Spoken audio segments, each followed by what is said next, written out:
Hello friends, Radhe Radhe, जय श्री कृष्णा। मित्रों, आप लोग कैसे हैं? उम्मीद करते हूँ कि आप लोग ठीक होंगे। और फ्रेंड्स, आज आपके बीच में एक बहुत सुंदर चुटकुला नाच गीत लाई हूँ, तो कहारवा भी बोलते हैं। आप लोग सुनिएगा और अपना प्यार दुलार बनाइएगा, प्यारा प्यारा कमेंट कीजिएगा।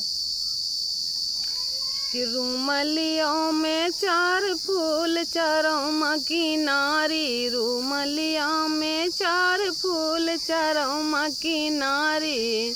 चारों माँ की नारी हो चारों माँ की नारी, रूमलियों माँ चार फूल चारों माँ की नारी, रूमलियों माँ चार फूल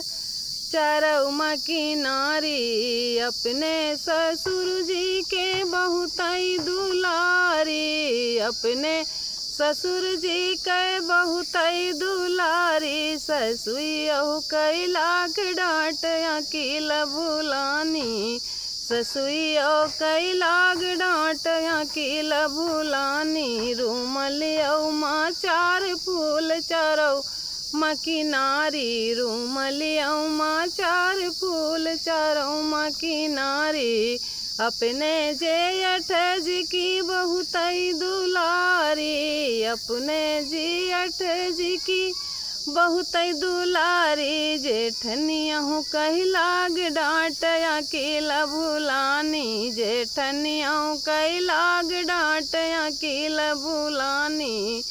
रूमलियों माँ चार फूल चारों माँ की नारी, रूमलियों माँ चार फूल चारों माँ की नारी, अपने देवर जी की बहुतई दुलारी, अपने देवर जी की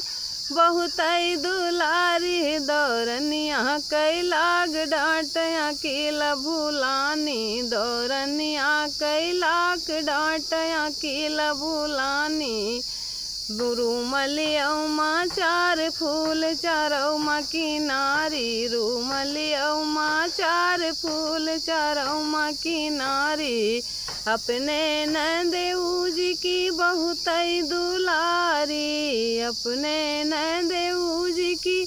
बहुतई दुलारी, ननदियो कई लाग डांट अकील बुलानी, ननदियो कई लाग डांट अकील बुलानी, ननदियो कई लाग डांट अकील बुलानी,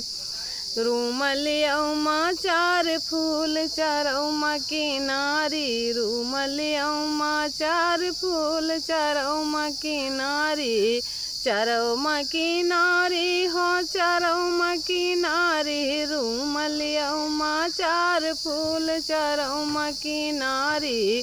रूमलियो माँ चार फूल चारों माँ की नारी।